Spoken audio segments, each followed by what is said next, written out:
সরকারের দোসররা এই গত বেসরকারি শিক্ষকদের আন্দোলনে ব্যর্থ হয়েছে।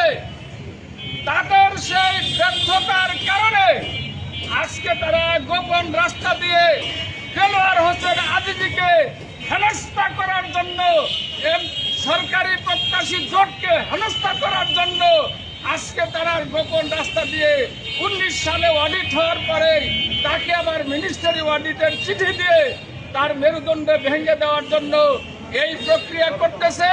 সেই প্রক্রিয়ার জন্য সারা বাংলাদেশের শিক্ষক, কর্মচারী এবং এমপিওভুক্ত প্রত্যাশী জোটের পক্ষ থেকে আমরা এর তীব্র নিন্দা জানাই এবং প্রতিবাদ জানাচ্ছি।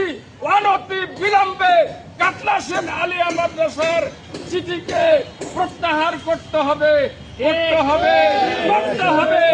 অডিটের নামে ঘুষ বাণিজ্য, নামে ঘুষ বাণিজ্য, নামে আজিজি সাহেবকেও হয়রানি, নামে আজিজি সাহেবকেও হয়রানি। বক্তব্য রাখবেন কালিহাতি উপজেলা মাদ্রাসা শিক্ষক ফোরামের সম্মানিত সেক্রেটারি জনাব সুপার উমর ফারুক সাহেব। আসসালামু আলাইকুম রহমতুল্লাহি ওয়া বারাকাতুহু।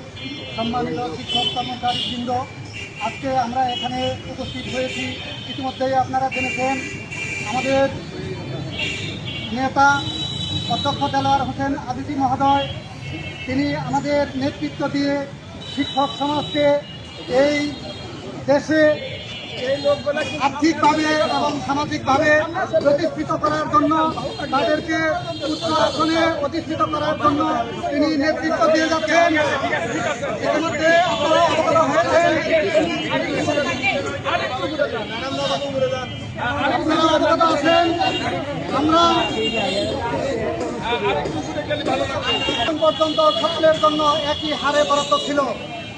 ইতিমধ্যে আমাদের দেলোয়ার হোসেন আজিজি মহোদয় দীর্ঘদিন, আপনারা জানেন, ঢাকার কেন্দ্রীয় শহীদ মিনারে তিনি আমাদেরকে নিয়ে সেখানে অবস্থান করে সেখানে একটি ফলাফল নিয়ে এসেছেন।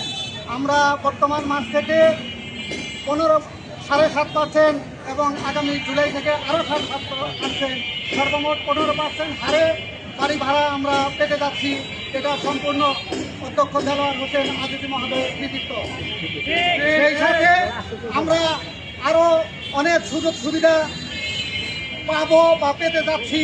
তার একটি সিঁড়িতে আমরা পদার্পণ করেছি, যে সিঁড়িতে আমাদেরকে উঠিয়ে দিয়েছেন অধ্যক্ষ দেলোয়ার